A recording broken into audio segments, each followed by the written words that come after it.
जो धर्म अर्थ काम का पालन करता है वो तो अज्ञानी है, और जो मोक्ष का पालन करता है, मोक्ष की ओर बढ़ना चाहता है, वो घोर अज्ञानी है। क्यों? ताहा हईते कृष्ण भक्ति हय अंतर्धान।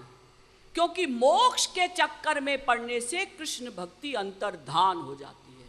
अगर कोई मोक्ष के चक्कर में पड़ा तो कृष्ण भक्ति भाग जाएगी, चली जाएगी। और वैसे भी अगर मोक्ष हो गया हमारा तो हम ब्रह्म में लीन हो गए, फिर तो हमें कभी प्रेमानंद मिल ही नहीं सकता। अगर कोई कामी है, अर्थी है,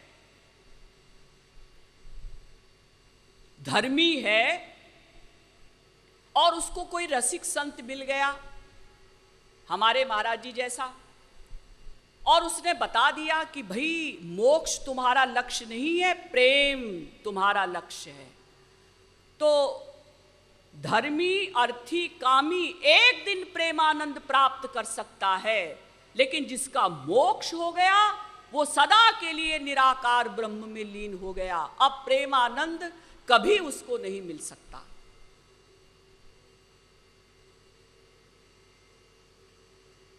इसीलिए चैतन्य महाप्रभु ने भागवत का सबसे अधिक सम्मान किया। चैतन्य महाप्रभु ने कहा कि भाई जो लोग भागवत पर भाष्य लिखते हैं, मुझे आश्चर्य होता है कि वो ब्रह्म सूत्र पर भाष्य क्यों लिखते हैं। ब्रह्म सूत्र का भाष्य तो भागवत है। हमारे यहाँ समस्त महाराज जी को छोड़कर समस्त जगत गुरुओं ने और समस्त विद्वानों ने वेदांत सूत्र के भाष्य लिखे। वेदांत एक ग्रंथ है, ब्रह्म सूत्र कहते हैं, वेदव्यास जी का बनाया हुआ, उस पर भाष्य लिखे।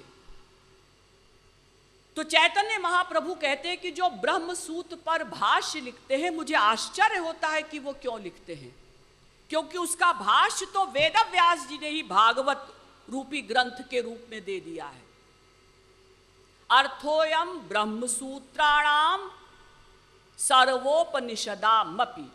गरुड़ पुराण में वेदव्यास जी ने लिखा कि मेरी भागवत जो है वो समस्त ब्रह्म सूत्र का भी अर्थ है और जितने उपनिषद हैं उनका भी अर्थ है ये भागवत। उन्हें पता था कि मेरे पश्चात लोग ब्रह्म सूत्र का अर्थ लिखेंगे, क्योंकि छोटे छोटे सूत्र हैं, लोगों को समझ में नहीं आएंगे, तो विद्वान लोग उसका भाष्य करेंगे। सूत्र कितने छोटे हैं, जैसे एक सूत्र है अथातो ब्रह्म जिज्ञासा, एक सूत्र है जन्माद्यस्य यतः, एक सूत्र है स्मृतेश्च, एक सूत्र है परिणामात्।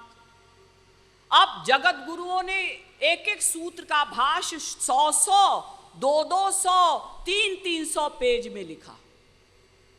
तो चैतन्य महाप्रभु कहते हैं कि ब्रह्म सूत्र का भाष्य भागवत है, भागवत पढ़ लो तो ब्रह्म सूत्र भी समझ में आ जाए और उपनिषद भी सब समझ में आ जाए।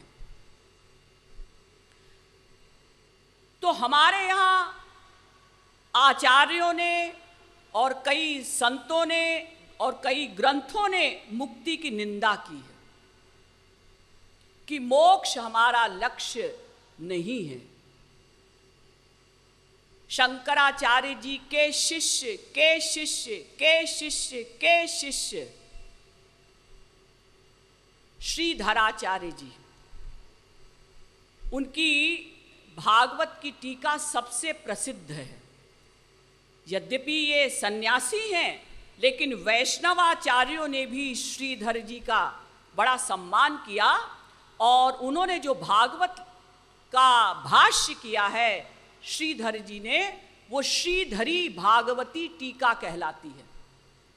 उन्होंने भी लिखा, श्रीधराचार्य जी ने भी, कि धर्मः प्रोज्झित कैतवः का अर्थ यही है कि कैतव रहित, कपट रहित, अज्ञान रहित धर्म का पालन भागवत में किया गया है।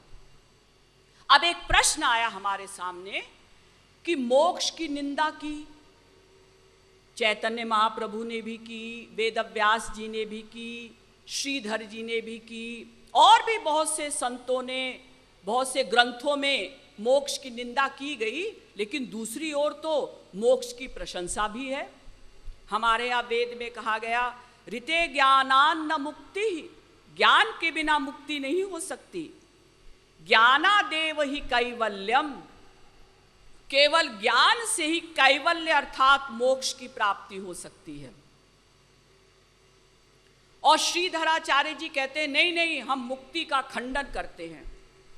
तो इसका मतलब श्रीधराचार्य जी मोक्ष को नहीं मानते थे? मानते थे, लेकिन वो कहते हैं कि 5 प्रकार का मोक्ष होता है।